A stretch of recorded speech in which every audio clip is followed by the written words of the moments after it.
Hi, I'm Dr. Amy French of Delta College. I'm the director of the Humanities Learning Center. And here I'm with my colleague, Dr. Dawn Fairchild, who is the Associate Professor of Management and Entrepreneurship at Delta. Hello. And hi, I'm so excited. She reached out to me because she has this amazing project that her students are doing. And the minute she shared the YouTube video with me and I was able to see just a snippet of it, I thought this is exactly the kind of thing that our viewers would be interested in. It's very engaging. It bridges cultures. It speaks to sustainability. It speaks to profitable business. And so, but I don't want to take it all away. I want her to do that. So it's called the Global Solution Sustainability Challenge. So, Professor Fairchild, can you tell us? This sounds really neat. Can you briefly explain to the viewers what does the Sustainability Challenge entail? Well, the challenge is an international sustainable business concept competition. There are 27 teams made up of college students from all over the United States who are paired with students from either Jordan or Iraq. Delta students have Iraqi Kurdistan partners from Saran University.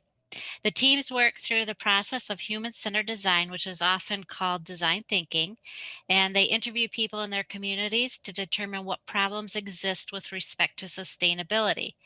This year, the industry they focused on or are focusing on is the arts and entertainment industry. That's really neat. I was intrigued when I saw the video. It talked about the three pillars of sustainability: people, planet, and profit.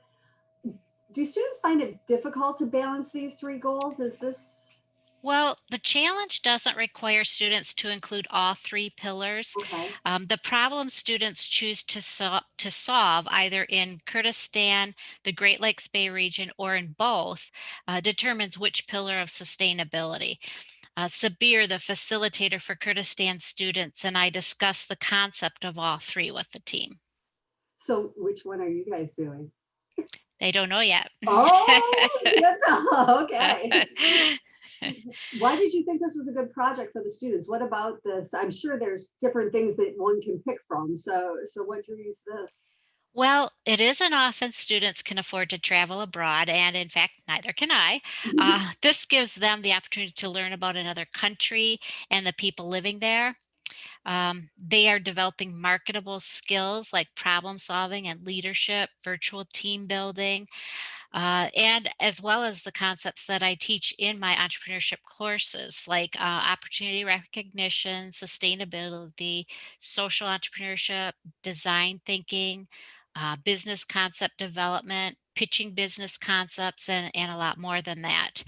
Um, and as an additional benefit to students is that they earn badges for their LinkedIn accounts as they progress through the challenge. They earn 6 badges, one in critical thinking, creative problem solving, one in cross-cultural communication, virtual collaboration, empathy, adaptability, and entrepreneurial thinking. Neat. It sounds like all of us could probably benefit from one of your classes. I think a lot of us have an entrepreneurial side to us, and it sounds like, Delta would be the place that we should reach out to. Have you had any feedback yet from students about, are they excited? Are they a little nervous? Where are their heads at?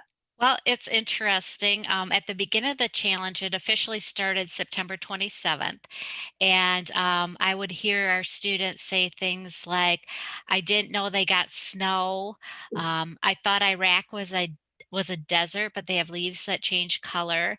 Or one comment I got was at the Zoom meetings, I thought Hassan was talking so much more than the others. Then I realized he was translating for a few of the team members. So Ah, interesting things like that. But now we're in week 5 of the challenge, and I'm hearing things like, I'm not sure why Global Solutions chose art and entertainment as the industry. It isn't a top priority to the people in Kurdistan. hmm. They don't have live theater like we do. Mhm. And most recently at our last meeting, one of our students said they mentioned that a problem they face is censorship. They have to be careful choosing subjects for art and topics in writing. And so you can see the comments have really developed just over a few weeks. What an amazing experience. And and the fact is this is so much more in depth than were they to travel. I mean, when we travel, we get this, first off, we're there spending money, so when people think of us differently, we're often, because we're Americans, we don't have long vacation periods, so we're there for maybe 10 days, maybe 2 weeks if we're really lucky. Um, and then we're back, and so the students are really getting an insight into a culture that they would never have had even if they were able to just go over to Kurdistan for a minute. um, Correct, and we all have these stereotype ideas about what it's like in Iraq, and they're learning that, it's not really like that, so that's so great, so awesome.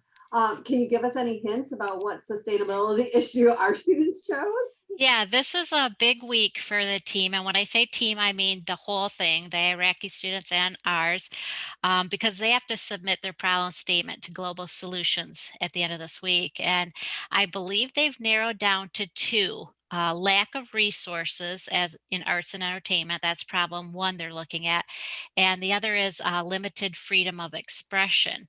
And the team as a whole decides together if the problem concerns mainly one country or another or both countries. And so we'll see how that turns out too at the end. I hope you update us. I really do. I mean, it is the arts. They face such a dearth of funding, and we've seen that with the humanities as well, because the arts and the humanities are often linked, and Right. we're constantly scrambling for funding for projects, and we tend to learn how to. I think that's why, once again, maybe attending a community college and getting some classes in entrepreneurship could be helpful in many different areas, even if you're not running your own business. Many of us have to do some of the things in the humanities or in the arts that are entrepreneurial in respect. We're looking for money, we're writing for grants, we're trying to think outside the box about how to save money. And most of those times we need business plans, and we need Yeah. the kind of things that we learn. That Um, can I just say that's really interesting that you say that because it has been an initiative of mine to get these concepts of entrepreneurial thinking um, throughout the campus of Delta College because it isn't just one class. It isn't just the business courses that are entrepreneurial. It's any course on campus. You can find some type of entrepreneurial mindset in almost every class. So that I have been trying to do that and maybe this will help. I hope it does. I hope you and I have a chance to work together in the future on that. Well, I thank you so much. Is there anything last that you want to share with the viewers? There is one last thing. I've applied for the challenge for winter as well. Oh, I'm thinking, I haven't decided yet, but I am thinking that instead of using students in a particular course that I teach, I might recruit from across the campus. And we need a minimum of 8 students, so that shouldn't be difficult. So I'll keep you posted on what I'm going to do for that. thank you very much. And I will link below in the little description box. I'll put the little YouTube video that Professor Fairchild, the Dr. Fairchild sent me, because that will really help you guys who are watching. It really opens Thank the you. eyes. So. All right. Well, thank you, Dr. Fairchild, for joining us today and telling us. And thank you for being such an open faculty member that, thinking outside the box of how to engage students and how to let them armchair travel and bridge Yeah. cultures. That's just wonderful. I Yep. appreciate you so much. Thanks. Have a great day, everyone. You too.